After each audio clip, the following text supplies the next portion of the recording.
अस्सलाम वालेकुम नाजरीन, मैं हूं कुर्बान बलूच। नौजवान बिलावल भुट्टो जरदारी को किसने फंसाया? उसकी एज अ वजीर आजम मुस्तकबिल में उसकी ये ट्रेनिंग हो रही है या उसके खिलाफ किसी ने गेम खेली है जिससे वो फिलहाल निकल नहीं पा रहे। उसके हमदर्द जमात वाले यकीन दहानियां करवा रहे हैं। उमरकोट की इंतखाबात भी उसके नुमाइंदे या उम्मीदवार जीत चुके हैं, लेकिन उसके बावजूद नखपे वाले उसके सर पर सवार हैं।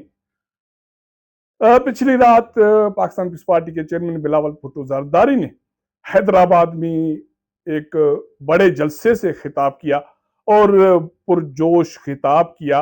और उस जलसे में उन्होंने वफाकी हुकूमत को, मतलब मुस्लिम लीग नून को, तीसरी मर्तबा धमकी दी कि हम अलग हो जाएंगे, हम आपके साथ नहीं चलेंगे, हम ये कर देंगे। ये क्यों कर हुआ? माजी में हमारे मुल्क के, सिंध के, खास करके शहरी इलाकों के एक बड़े सियासतदान होते थे, हैं, अल्लाह उसको जिंदगी दे, अल्ताफ हुसैन भाई। एमक्यू का कराची, हैदराबाद, सिंध के शहरी इलाकों में राज होता था और अल्ताफ भाई के हुक्म के बगैर शहरी इलाकों में पत्ता नहीं हिलता था।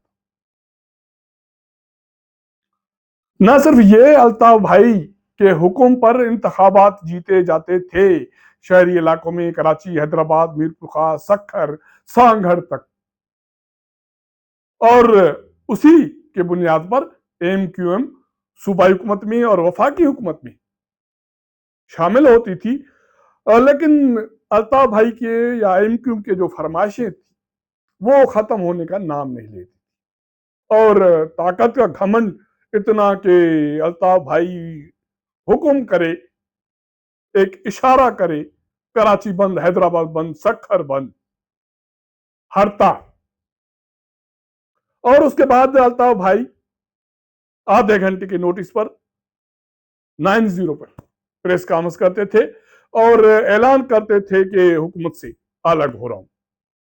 वो वफाकी हुकूमत हो, सूबाई हुकूमत हो, जहां भी उसका इत्तेहाद हो, तो अल्ताफ भाई का ऐलान होता था।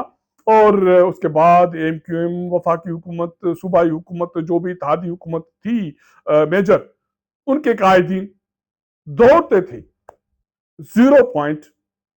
उससे पहले ऐलान के बाद ये अल्ताफ भाई का एक तर्ज सियासत का हिस्सा था कि वो अपने फिर कारकुनों से पूछते थे कि मैंने ऐलान किया, आप राय दें कि हमें वफाकी हुकूमत से अलग होना चाहिए, नहीं होना चाहिए, हमें काबीना से अलग होना चाहिए, नहीं होना चाहिए। तो उसके बाद उनके कारकुनान के रिएक्शन आते थे, रद्द-ए-अमल आते थे। और उसमें अक्सर रद्द-ए-अमल ये था कि नहीं होना चाहिए और हमें मुज़ाकरात करनी चाहिए, हमें कौमी मफाद को देखने चाहिए, हमें पार्टी के मफादात को देखने चाहिए। और उसके बाद जो इत्तेहादी हुकूमत के कायदीन थे वो 90 चले जाते थे और अल्ताफ भाई मान जाते थे। दूसरे तीसरे दिन फिर मामला स्मूथ हो जाते, जो लेना देना होता था वो हो जाता था। वो अभी भी हमारे मुल्क की सियासत में हो रहा है। लेकिन अल्ताफ भाई लंदन बैठे हैं, उसकी सियासत उसके बाद आस्ता आस्ता उसको ग्रहण लग गई। और अब वो लंदन में बैठ के चीखते चिल्लाते हैं, लेकिन उसको कोई नहीं। अब पाकिस्तान पीस पार्टी के नौजवान चेयरमैन बिलावल भुट्टो जरदारी की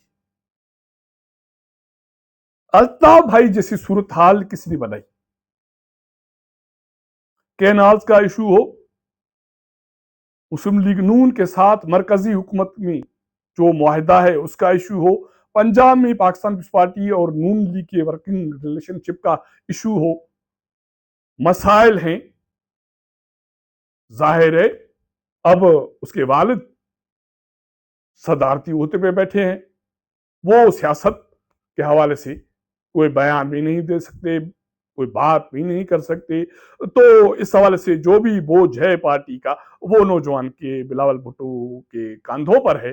पंजाब वाले कायदीन जब बात करते हैं तो उसको बात करनी पड़ती है, सिंध का इशू हो तो फिर भी बिलावल भुट्टो जरदारी को बात करनी पड़ती है। बाकी बलूचिस्तान का इशू हो उससे तो वो कतरा रहे हैं, उस पर बात नहीं कर रहे। मेरे ख्याल में आप समझ गए होंगे कि उस पर वो क्यों बात नहीं कर रहे। तो अब ये सिंध में कैनाल का इशू उसके लिए दर्द सर बन गया। इतना रिएक्शन आया कि उसके वालिद सदर आसिफ अली जरदारी को पार्लियामान के मुश्तरका इजलास में वफाकी हुकूमत से ये फरमाश करनी पड़ी कि इसको रिव्यू करे। मुस्लिम लीग नून की पॉलिसी के हवाले से मैं बारहा अपने प्रोग्राम में आपको आगाह कर चुका कि इस कैनाल्स के हवाले से बहुत सारे कौमी इशूज के हवाले से जहां सदर आसिफ अली जरदारी का किरदार है या बाकी स्टेक होल्डर्स का किरदार है या मुस्लिम लीग नून और पाकिस्तान पीपल्स पार्टी के इत्तेहाद के हवाले से मुस्लिम लीग नून उनके रहनुमा बिल्कुल मामलात को नहीं छेड़ रहे। तो कैनाल्स के हवाले से जो सदर आसिफ अली जरदारी ने बात की तो मुस्लिम लीग नून ने, वज़ीर आज़म शहबाज शरीफ ने, बाकी रहनुमाओं ने ऑलमोस्ट उसको अवॉइड किया। लेकिन सिंध में जो हलचल मची उसने पाकिस्तान पीपल्स पार्टी को मजबूर किया कि वो खपे न खपे के फार्मूले में घुस जाए और बिलावल भुट्टो जरदारी ने 4 अप्रैल को खिताब किया। कल 18 अप्रैल को हैदराबाद में बड़े जलसे को खिताब किया।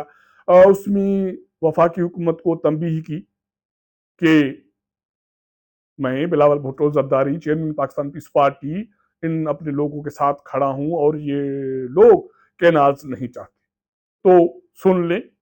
लेकिन उसके साथ साथ उसका ये भी कहना है कि इस्लामाबाद गूंगा है, बहरा है, नहीं सुन पा रहा, क्योंकि उसे अंदाजा है कि इस्लामाबाद से रिएक्शन क्या है। इस्लामाबाद का मतलब है कि मुस्लिम लीग नून, वज़ीर आज़म शहबाज शरीफ या कोई और, ये तो बिलावल भुट्टो जरदारी ही बता सकते हैं। और दूसरी बात यह है कि बिलावल भुट्टो जरदारी ये भी मैसेज दे रहे हैं कि हम पाकिस्तान खपे वाले हैं और पाकिस्तान न खपे वाले हम नहीं हैं, और ये सारा जो मामला उठा है वो पाकिस्तान न खपे वालों की वजह से है। तो उनको लगाम देने की जरूरत है। तो दूसरा सवाल ये है कि बिलावल भुट्टो जरदारी बारहा 4 अप्रैल हो, बाद में हो, कल हैदराबाद का जलसा हो, ये पाकिस्तान न खपे वालों की शिकायत किससे कर रहे हैं? हालांकि जो कैनाल मुखालफिन हैं वो जीडीए, कॉम्प्रेस जमातें, पीटीआई या सिंध जो भी पाकिस्तान पीपल्स पार्टी के अपोजिशन जमातें हैं, सिविल सोसाइटी है, वुकला हैं, डॉक्टर्स हैं, इंजीनियर्स हैं, सहाफी हैं, वो कैनाल से शूकते पे तो बात कर रहे हैं, लेकिन कोई भी इनमें से पाकिस्तान नखपे की बात नहीं कर रहा। तो पाकिस्तान पीपल्स पार्टी की या बिलावल भुट्टो जरदारी की ये कोशिश क्यों है कि इस तहरीक को, इस इशू को, इस नैरेटिव को डाइवर्ट किया जाए कि ये सारे जो हमारे मुखालिफिन हैं या कैनाल मुखालिफिन हैं ये पाकिस्तान न खपे वाले हैं, तो इनकी खबर ली जाए। ये शिकायत किसको करते हैं? मेरे ख्याल में ये भी ढकी छुपी बात नहीं है। तो अब मैंने जो अल्ताफ भाई की कहानी आपको सुनाई, ऐसा लग रहा है लोग कह रहे हैं कि बिलावल भुट्टो जरदारी भी इसी सूरत हाल में फंस गए हैं। उसके वालिद सदर आसिफ अली जरदारी ने तजवीज़ दी, वफाकी हुकूमत कोई कुछ नहीं बोला। उसके बाद बिलावल भुट्टो जरदारी ने 4 अप्रैल में शहीद नाना की बरसी पर तड़ियां दी, धमकियां दी, कोई रद्द अमल नहीं, रद्द अमल है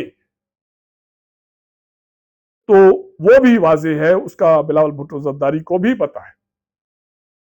उसके हवाले से राना सनाउल्लाह जो सीनियर रहनुमा है मुस्लिम लीग नून के, वो बात करें या वजीर मुमलकत कानून इंसाफ वो बात करें, उससे मैसेज तो बिलावल भुट्टो जरदारी को, पाकिस्तान पीपल्स पार्टी को वाज़ेह तौर पर कन्वे हो गया है। तो मैं बात कर रहा था कि बिलावल भुट्टो जरदारी ने तीसरी धमकी दी है वफाकी हुकूमत को, मियाँ शहबाज शरीफ को, वजीर आजम को, मुस्लिम लीग नून को। अब उसके बाद फिर उन्होंने ये ऐलान किया है कि 25 अप्रैल को सक्खर में मुतनाज़ा केनाल्स के हवाले से पाकिस्तान पीपुल्स पार्टी मुजाहरा करेगी, एहतजाज करेगी। अब वो धमकी तो आ गई, एक तजवीज आ गई, दो धमकियां आ गई, अब तीसरी धमकी के लिए टारगेट या जलसे का जो शेड्यूल है वो तो उन्होंने दे दिया।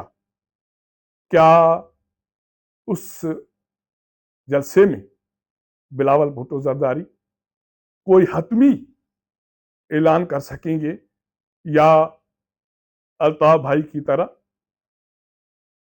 काम धमकियों पे चलेगा और बाकी मामलात अपने एक फ्रेमवर्क में ऐसे ही चलते रहेंगे? इसका पता चलेगा 25 अप्रैल को। तो सामीन, अगर हमारा ये व्लॉग आपको पसंद आए तो अपने दोस्तों के साथ ज़रूर शेयर कीजिएगा, अपना फीडबैक दीजिएगा। आपके साथ मुलाकात करेंगे अगले प्रोग्राम में, तब तक इजाज़त दीजिएगा। अल्लाह हाफ़िज़।